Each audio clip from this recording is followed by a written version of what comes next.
Hi everyone! Welcome to this channel. I am your host, Brian David. So, nahihirapan ka bang mag-move on from your ex or from your past? Well, this video is for you. So, pag-usapan natin how to move on from your past. Okay? So, pinakauna guys, straight to the point na kagad tayo. Pinakauna is, you need to accept it. No? Number one, you need to accept it or acceptance. Kasi minsan sa relationship, no, nagbe-break yung dalawang tao. It's either may third party, cheating, or fell out of love. Talagang nawalan lang ng feelings para sa'yo. Which is, pag-usapan natin yung dalawang yan. So, yun yung mga pinaka-common, no, na reason for breaking up. Okay, first is acceptance. Bakit acceptance? Kasi, sometimes, or most of the times, in life, shit happens. Kailangan mong tanggapin na if hindi para sa'yo, hindi para sa'yo. Okay? Maybe, narinig nyo na yung quote na ito, diba? Sometimes, people come into our lives just to be either a lesson or a blessing. Nasa dalawa lang yan eh. Dalawang choice lang yan. It's either magiging lesson sila, tuturuan tayo na i-improve yung sarili natin kung nagkulang ba tayo sa relationship, or magiging blessing sila, kumbaga sila yung magdadala ng another color, no, sa ating buhay, or magdadagdag ng piece, missing piece, or sa puzzle ng life natin. So, yun. No? First is acceptance. Second is, in order to move on, no, you need to cut off everything. Anything na connected sa kanya. Connected sa kanya, yung mga friends niya na naging friends mo. Well, I'm sorry to tell you, everything that reminds of that person to you, all that connects from that person, you need to cut it off. Kasi, you will never move on from that person if you know in yourself na there is something binding you to that person still. Okay? Kailangan mong i-accept yun. Marami talagang mababangga, maraming masasagasaan sa breakup nyo. Kailangan mong tanggapin yan. Kaya nga, very devastating ang breakup, guys. I understand. I've been there. I did what I'm telling you right now and it works for me, no? It might work for you, it might not work for you, but again, I'm just sharing what works for me. Okay? So, for second yung sinabi ko kanina is cut off everything that connected to that person. Kasi everything, no guys, pag nag-break up kayo, lalo na kung love mo yung person, everything that is connected to that person will remind you of that special someone, no? Kunwari, yung kaibigan niya, no? Kunwari lang, yung kaibigan niya, nag-my day, no? Nakita mo sa Facebook, tapos nakita mo, nandun siya, kasama siya, nakikipag inuman, or basketball, or nakikipaglaro, hangout, di ba? So, ikaw na nagmo-move on, pag nakita mo yun, naku, back to square one ka ulit, no? Parang nawala yung momentum na binibuild mo at the very moment.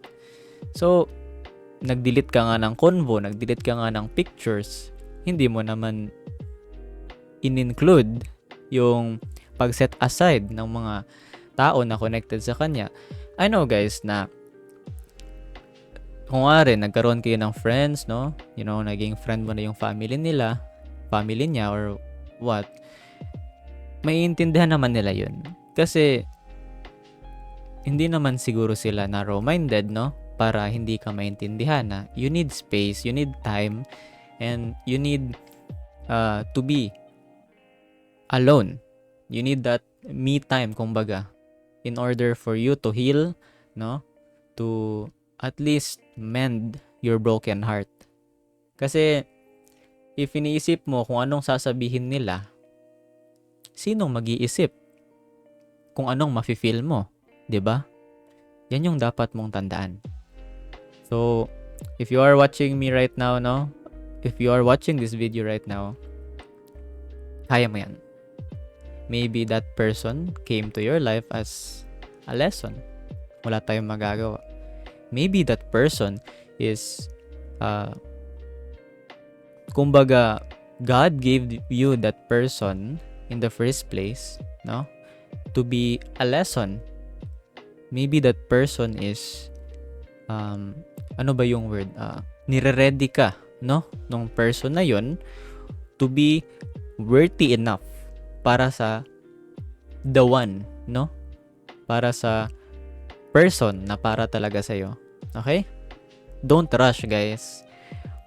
Our world right now is a very fast-paced world. Grabe ng everything. Isang click lang, nandyan na kaagad, no? Fast-paced na ang mundo natin. Let's not make love a fast-paced concept. Love takes time. It takes effort. It takes being a responsible individual. It takes respect. It takes boundaries. And you need to consider a lot if you want to love a person. So if it doesn't work for you, it's not necessary that it's your fault, no? Or it's your partner's fault.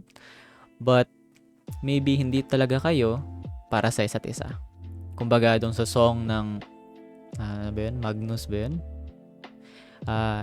Pinagtakbo kayo pero hindi kayo itinadhana. So nangyayari yan, guys, no? Just don't let it destroy you. Don't let it stop your world. Keep going in life. Continue lang. Nasimulan mo na yan, di ba? Actually, yung person na dumating sa life mo is nag-add lang ng flavor or color sa life. I'm speaking metaphorically, ha? Okay? So, ganun nga, guys. Ganun lang. Okay? First is you need to accept. Next is you need to cut off everything that's connected to that person. And third, you need to realize, no? Realize that sometimes in life, you either get a lesson or a blessing. Okay? Don't question God. Kasi si God, nire-ready ka lang. Ha? Nire-ready lang tayo para sa the one, no? Okay? Don't be hopeless romantic or maging grumpy na after ng breakup. Have your time. Have your time to heal, to comprehend what happened, no? Give yourself space at the meantime. And kaya mo yan. Kaya mo yan. Makikita mo, guys. Makikita nyo, guys, no? Na after your breakup, you will be a far more different person than you are before. Makikita mo na, uy, mas nag-improve ako ngayon, ah. Mas naging matatag na ako. Mas naging strong na ako. Mas naging responsible na ako. So, yun, guys.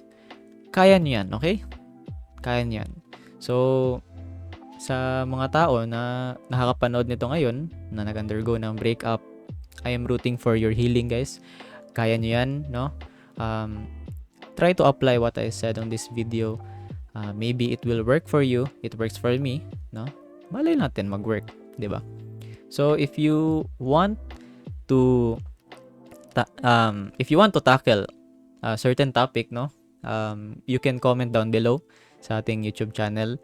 Tapos, if you like this video, please subscribe and leave a like, okay?